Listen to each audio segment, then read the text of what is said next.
Mike, what was it like to take the steps up to the top of the podium, knowing that you represented the United States and you were the best at the 1992 Olympics?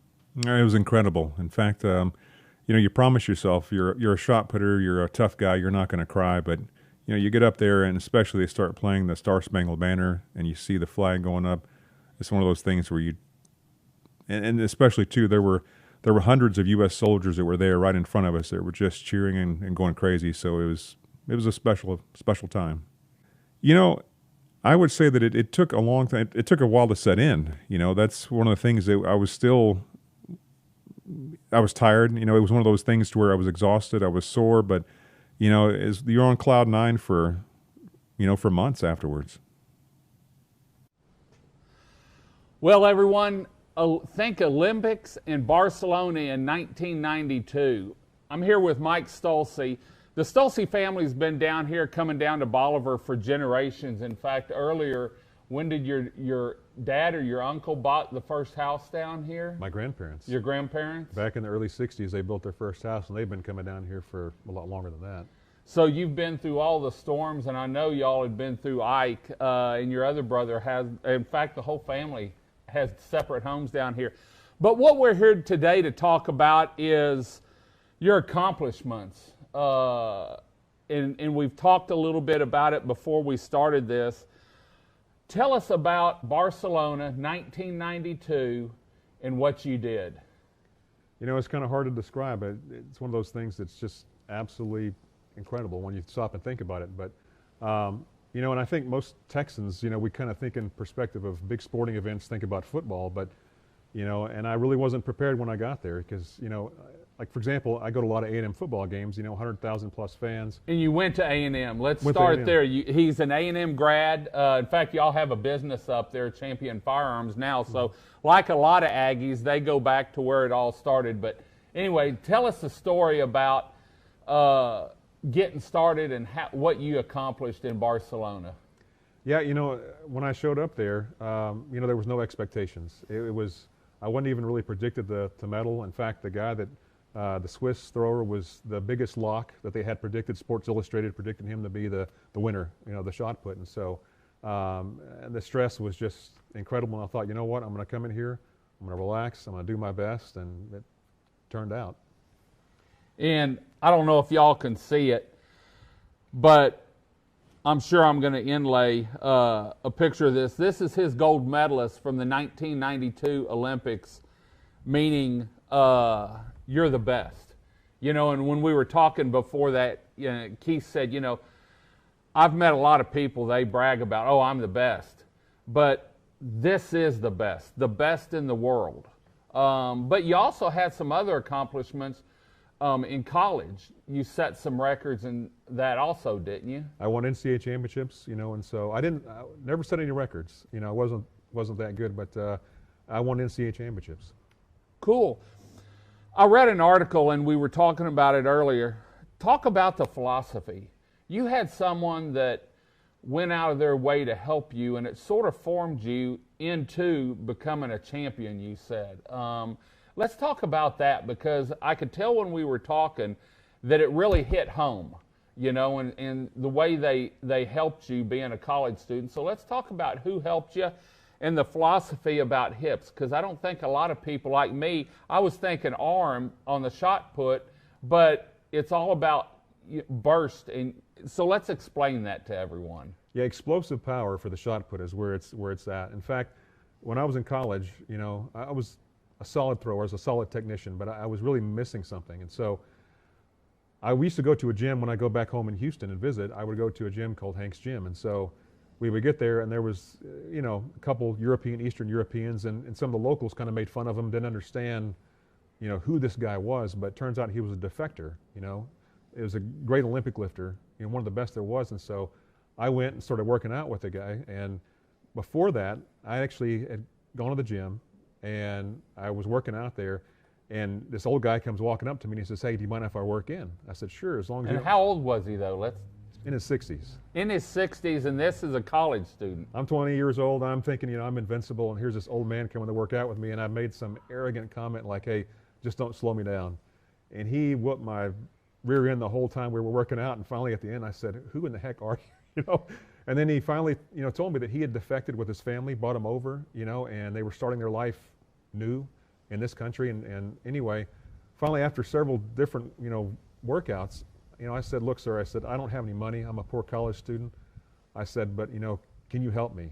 And out of the goodness of his heart, this guy literally took me under his wing and developed me into, I think, the shot putter that I was. There's a lot of people that helped me out.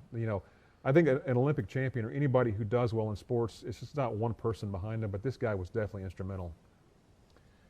Talk about the philosophy as far as what you're seeing now in a lot of kids and in the philosophy that you took in and became the champion. Yeah, a lot of kids now, and it's still the same kind of American philosophy. There's nothing wrong with powerlifting, but the Europeans took the philosophy that it was explosive strength. Like we talked about with the hips earlier. Mm-hmm. It's all about your center of mass and your hips, and that's where your power comes from. In any sport you do, not just throwing, but Americans are very strong as far as squatters, as far as bench press, and I was unusually weak for a thrower in the bench press, and so I had to actually make up for that by being a really explosive Olympic lifter. And if you don't understand the difference, think about squats, it's just kind of it's a power event. It's a very slow movement, where Olympic lifting, it's so fast. From the ground up. From the ground up. In fact, on your snatch is what they call it. You literally go up from the ground up overhead in one movement. You can't stop and press it up there. So, and that explosion, I think, helped me out, put me over the top, because the hip development is where it was at for me, and that helped my hips.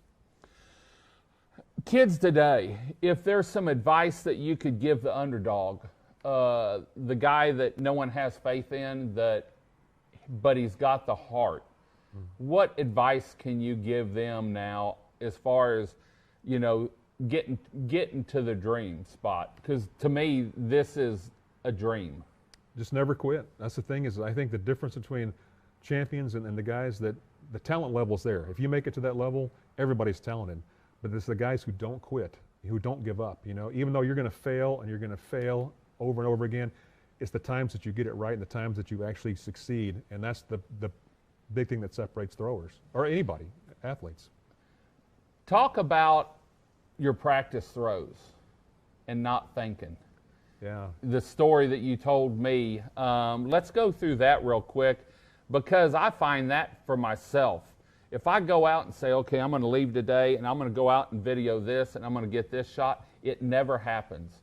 But I can be driving down the beach, passing out stuff, and I'll just see a shot, get out, put the camera up, and it's done, and I couldn't have planned it. Let's talk about Barcelona when you were there practicing and what your coach told you. Yeah, in fact, when I showed up to Barcelona, the coach that was there was already famous in the country. Back then there was the Dan and the Dave visa campaign, and so the guy behind the scenes was the decathlete coach. And so he told me up front, he was a very honest guy. He said, "Look, I don't know much about what you're trying to do. It's more advanced than what I've seen in the past, but I want to try to help you." And he said, "Can I go with you to the training facility?" And so when we get there, I start throwing, and anyway, he comes up, asks a simple question. He said, "Hey, what did you do different between your first 12 throws and your last 12 throws?" And so I said, "Well, simple." I said, "On the last 12, I said, I really tried to hit it, First 12 throws, though, I relaxed. I didn't think about things. In fact, I was just trying not to get hurt. Just basically shut my mind, my conscious mind off, and ran with the subconscious mind." And he said, very simple advice: don't think. And that's what I did the next day. I kept. Because he measured. He measured the throws. Yeah, in fact, he said, "Look, I measured your last 12 throws," and he said they averaged about 66 feet, which is about usual for me. But the first 12 throws, he said, was 69 feet average, which was way above my, what I expected. What did you throw to win at the Olympics that year? It was a personal best. I threw 71 feet 2 inches. And what was the closest? I mean, was it by inches, or was it by, I mean, what's the typical throw for people like that time, I guess, at those Olympics? That was it was at that point, it was the second longest winning throw in Olympic history. The previous one in Seoul was the longest. It was the Olympic record that stood up until the last Olympics here. But I think the guy at the Olympic Museum told me at the time after Barcelona, because second place was in the 68-foot range, he said it was the second longest winning margin in Olympic history. I guess somebody had done it 80 years before, was maybe a little bit longer, and he said it was the second longest winning throw in Olympic history at that point. Great. Mike, I want to thank you and your wife for having me here. We're actually at their home.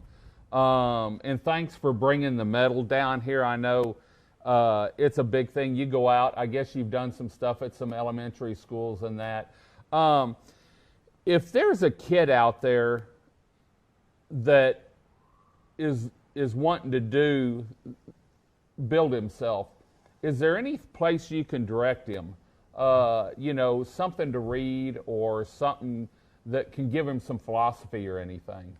I tell you, YouTube now, just basically you've got to be a student of the game.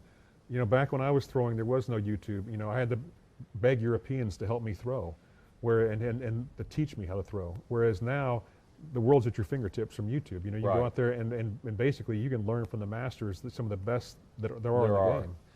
And some of your families still up at A&M, and they're still throwing. Was it Maddie? Maddie, my niece, she threw at A&M. She was, in fact, every year she was there. She's another one of those just crazy success stories. She went to play softball, and when she gets there, they said, look, we have too many players.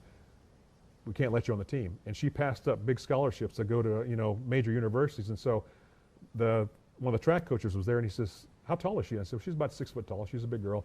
He says, how about the javelin? I said, well, she's never even seen one, but I said, let me call her. So anyway, she said, sure, what do I got to lose? And every year, she's the only one that I've known about there that qualified for the Nationals every year she was there. Yeah. As a walk-on, more or less, and until she went to college, hadn't seen. Now, Kyle's doing shot put now, isn't he? Yes, sir. He's getting started, so he's all up at A&M, following in the footsteps, because your brother and everyone go to A&M? They did, the whole family just about. My mom was a U of H Cougar, but everybody else was an Aggie. Mike, I want to thank you for taking the time to talk to us a little bit. Like I said, there's a lot of things on Bolivar, and now I know we've got an Olympic winner that can say they are the best of the '92 Barcelona Olympics, and he has the gold medal to prove it. Mike, thanks again for joining us. My pleasure. Until next time, I'm David with Bolivar Live. Y'all have a great day, great week. Work for it. God bless, and bye-bye.